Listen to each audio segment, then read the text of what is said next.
Worldwide parent coach and conscious educator Sue DeCaro is on a mission to revitalize the joy in parenting. Welcome to Conscious Parents, Thriving Kids, a podcast designed to help parents all over the world create deeper connections with themselves and their children while overcoming life's daily parenting challenges. Listen in if you want to bring more laughter, love, and enjoyment to your home life. Welcome to Conscious Parents, Thriving Kids, a place for all things parenting. I am your host, Sue DeCaro. Many times we get caught up in what our children are doing or not doing and forget to take a deep breath. One theme that consistently shows up in my coaching practice is the theme of control. We try so hard and with great intentions to control our children. When it comes to mealtime, we want them to eat and perhaps eat what we have served. When it comes to bedtime, we just want them to cooperate and go to sleep. When it's time to get dressed, perhaps we just want them to wear the clothes that we picked out the night before. We often want these things to happen in our own time frame as opposed to our children's. We become so used to this control that we have a hard time releasing it, or perhaps even seeing that we are exerting control over each step in our children's lives. We so desperately want this that sometimes we resort to behavioral charts and reward systems to get what we desire from our children.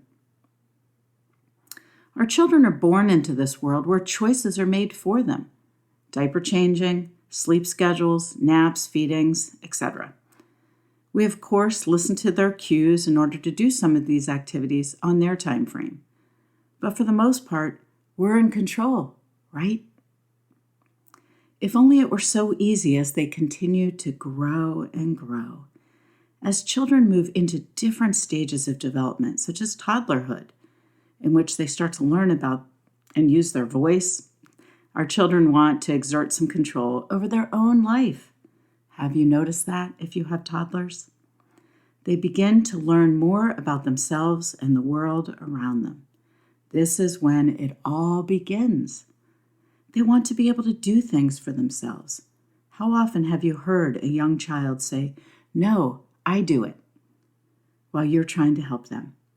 This autonomy is so important for our children to grow and develop and feel confident in their own abilities to make some choices and to be part of control in their own lives. What if we actually step back and take a look at all the things that our children are capable of doing at any stage and grant them the autonomy to do it? Imagine. They might be wearing clothes that don't match, but they pick them out themselves. This alone creates pride and a sense of accomplishment for a child, giving him or her a little bit of control in their own world. If given the option at mealtime to put food on their own plate, they might actually take more interest in the food that we have prepared because they are part of serving themselves. If they are picky eaters, perhaps involving them in grocery shopping or meal planning might prove to be helpful in seeing them eat the food that you've prepared. When we look at our children individually and gauge their level of capability at any age and stage of development, we can create an opportunity for them to express themselves and take some ownership over their day-to-day activities. Imagine how our children would feel. Do you remember being a child?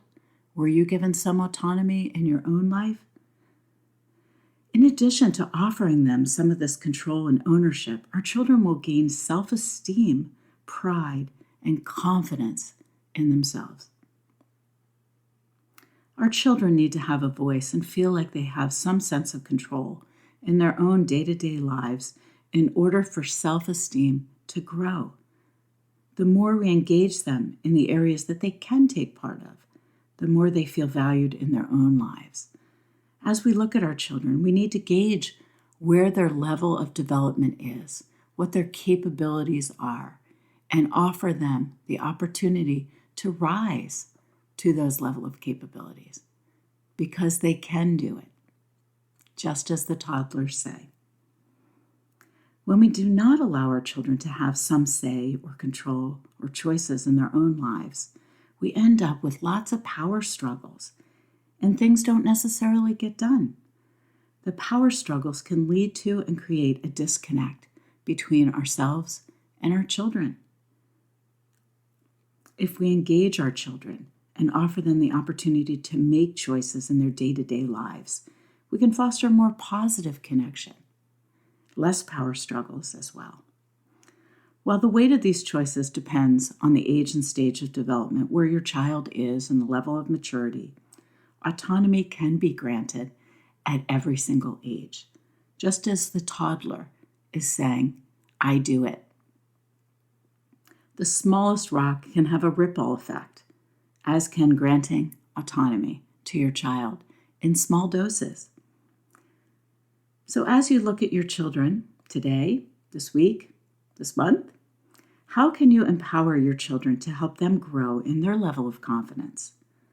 Is there a way you can offer choices based on their age and stage of development? I challenge you to take a look at this every day and see where you might be able to give them the control. And then, as you observe them doing these things in their lives, look at how the power struggles lessen and the connection is fostered and continues to grow. If I can assist you in any way, please feel free to reach out. Thank you so much for joining me. Remember, every moment is a new moment for conscious connections. Thanks for listening to Conscious Parents, Thriving Kids. If you like what you heard, please subscribe, rate, and review at iTunes or wherever you listen in. And be sure to visit decaroparentcoaching.com for a free download of 10 ways to connect with your child.